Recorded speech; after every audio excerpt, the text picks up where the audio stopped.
Welcome to my Digital Educar YouTube channel. অৱশেষত কেন্দ্ৰীয় চৰকাৰৰ কেবিনেটৰ এটা গুৰুত্বপূৰ্ণ সিদ্ধান্ত কেন্দ্ৰীয় চৰকাৰৰ কৰ্মচাৰীসকলৰ বাবে এটা নতুন পেঞ্চন আঁচনি আৰম্ভ কৰাৰ সিদ্ধান্ত গ্ৰহণ কৰিছে যাৰ নাম হৈছে ইউনিফাইড পেঞ্চন স্কিম চমুকৈ UPS 2025 এপ্ৰিল মাহৰ পৰা বলবৎ হ'ব UPS NPSক লৈ ৰাজ্য তথা দেশজুৰি চলি থকা তীব্ৰ বিতৰ্কৰ মাজতে কেন্দ্ৰীয় চৰকাৰে যোৱাকালিৰ কেবিনেটে নতুন পেঞ্চন আঁচনি ঘোষণা কৰিছে চৰকাৰী চাকৰিয়ালৰ ন্যূনতম পেঞ্চন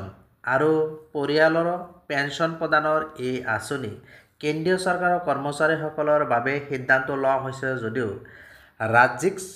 চৰকাৰৰ কৰ্মচাৰীসকলৰ ক্ষেত্ৰত প্ৰযোজ্য হ'ব যদি ৰাজ্য চৰকাৰে এই সম্পৰ্কে সিদ্ধান্ত গ্ৰহণ কৰে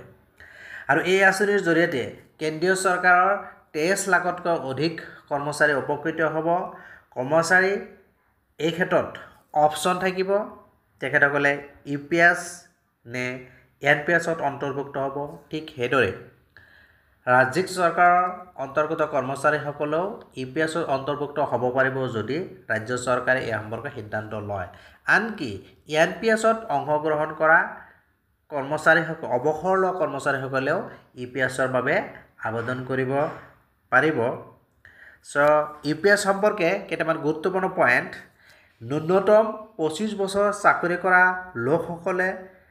শেষৰ 12 মাহৰ গড় বেচিক পে 50% পেঞ্চন হিচাপে লাভ কৰিব আনহাতে কৰ্মচাৰীৰ মৃত্যু ঘটিলেও পৰিয়ালৰ পেঞ্চন হিচাপে 60% লাভ কৰিব ঠিক তেনেদৰে ন্যূনতম 10 বছৰ চাকৰি কৰা কৰ্মচাৰীও ন্যূনতম পেঞ্চন প্ৰতিমাহে